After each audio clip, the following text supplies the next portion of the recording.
Baiklah,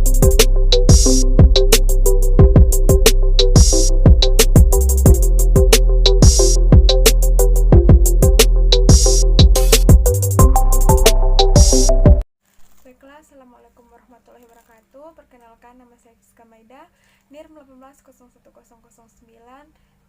kelas 7B Keperawatan dari Stikes Muhammadiyah Manado. Baiklah, di sini saya akan menjelaskan sedikit tentang tren dan isu keperawatan maternitas. Perlu diketahui juga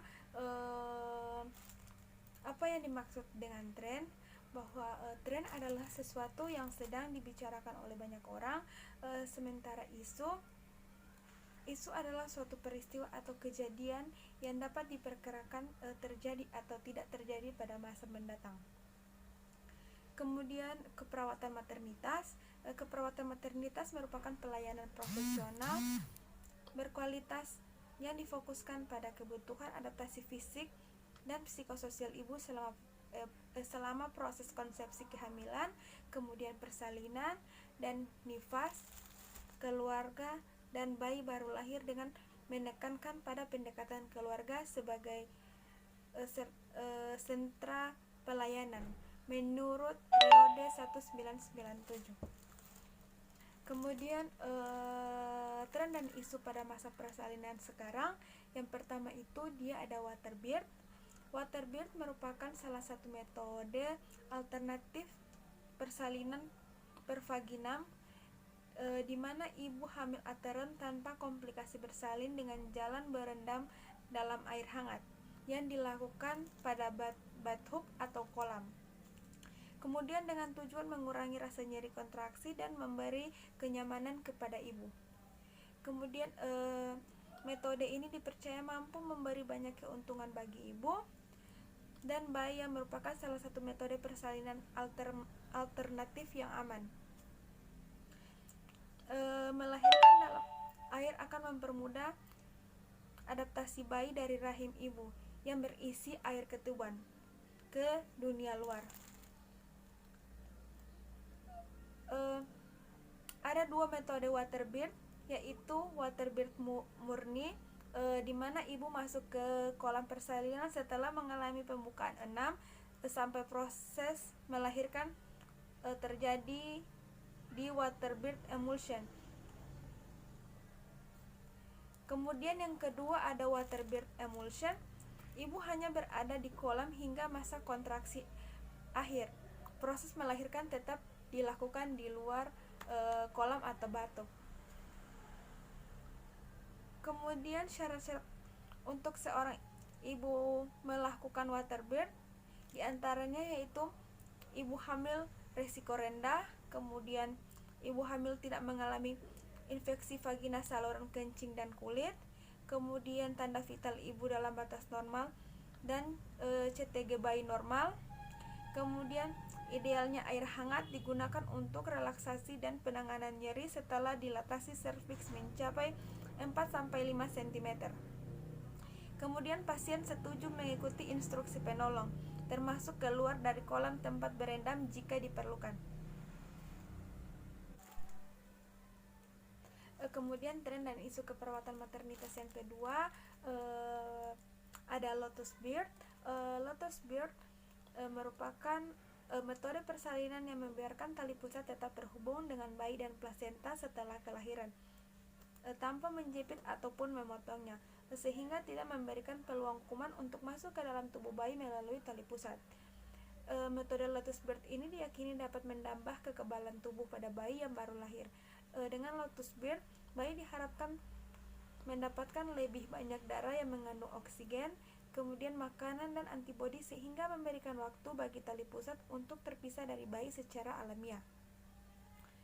Kemudian dengan cara ini tali pusat dan plasenta diperlakukan sebagai suatu kesatuan sampai saat pemutusan secara alami yang biasanya terjadi 3-10 hari setelah proses kelahiran, menurut Herlisa DKK 2015. Kemudian lotus birth meskipun tidak dianjurkan secara medis karena belum ada bukti ilmiahnya, namun menjadi tren di antara ibu-ibu yang ingin melahirkan, terutama home birth. bukti ilmiah memang belum ditemukan informasinya, namun dapat ditemukan dalam penuturan para ibu-ibu yang telah melahirkan dan publis secara online, dapat juga dalam berbagai buku yang telah ditulis oleh mereka yang telah berpengalaman sebagai praktisi kesehatan maupun ditulis oleh ibu-ibu bersalin itu sendiri. Kemudian pendapat ilmiah tentang kelahiran Lotus Bird. Yang pertama ada menurut dokter yang di Rumah Sakit Pusat Pertamina, yaitu Dr. Freezer Irmansyah, SPOG, mengatakan pada Daily Health bahwa kelahiran Lotus Bird masih kontroversi dan belum ada penelitiannya.